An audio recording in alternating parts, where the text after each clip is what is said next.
ಆತ್ಮಹತ್ಯೆ ಮಾಡಿಕೊಂಡಿದ್ದಾರೆ. ಮದುವೆಗೆ 8 ದಿನ ಬಾಕಿ ಇತ್ತು ಅನ್ನೋ ಸಂದರ್ಭದಲ್ಲಿ ಮನೆಯಲ್ಲಿಯೇ ನೇಣಿಗೆ ಶರಣಾಗಿದ್ದಾಳೆ ಯುವತಿ. ಗದಗ ತಾಲೂಕಿನ ಅಸುಂಡಿ ಗ್ರಾಮದಲ್ಲಿ ಘಟನೆ ನಡೆದಿದೆ. ನೇಣು ಬಿಗಿದುಕೊಂಡು ಸಾಯಿರಾ ಬಾನು ನದಾಫ್ 29 ವರ್ಷದ ಯುವತಿ ಸಾವನ್ನಪ್ಪಿದ್ದಾಳೆ.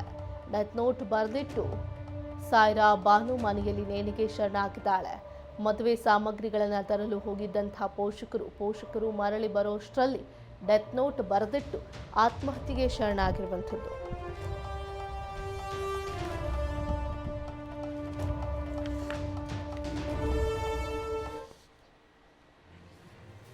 5 ವರ್ಷಗಳಿಂದ ಮೈಲಾರಿ ಎಂಬಾತನ ಜೊತೆ ಶಿಕ್ಷಕಿ ಅಂದರೆ ಸಾಯಿರಾ ಬಾನು ಲವ್ ಮಾಡ್ತಾ ಇದ್ರಂತೆ, ಪ್ರೀತಿಯಲ್ಲಿದ್ದರಂತೆ.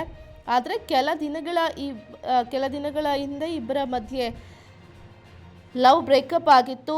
ಲವ್ ಬ್ರೇಕಪ್ ಬಳಿಕ ಬೇರೆ ಮದುವೆಗೆ ಒಪ್ಕೊಂಡಿದ್ಲು ಶಿಕ್ಷಕಿ. ಮದುವೆ ತಯಾರಿ ನೋಡಿ ಲವರ್ ಟಾರ್ಚರ್ ಕೊಡೋದಕ್ಕೆ ಶುರು ಮಾಡ್ದ. ಮೈಲಾರಿ ಎಂಬ ವ್ಯಕ್ತಿಯಿಂದ ಬ್ಲ್ಯಾಕ್ ಮೇಲ್ ಆರೋಪ, ಇಬ್ಬರ ಫೋಟೋ ವಿಡಿಯೋ ವೈರಲ್ ಮಾಡೋದಾಗಿ ಬೆದರಿಕೆ ಹಾಕಿದ್ದ.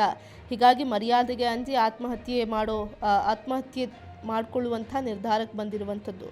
ಮದುವೆ ಸಂಭ್ರಮದಲ್ಲಿದ್ದ ಮನೆಯಲ್ಲಿ ಈಗ ಸೂತಕದ ಛಾಯೆ ಮನೆ ಮಾಡಿದೆ.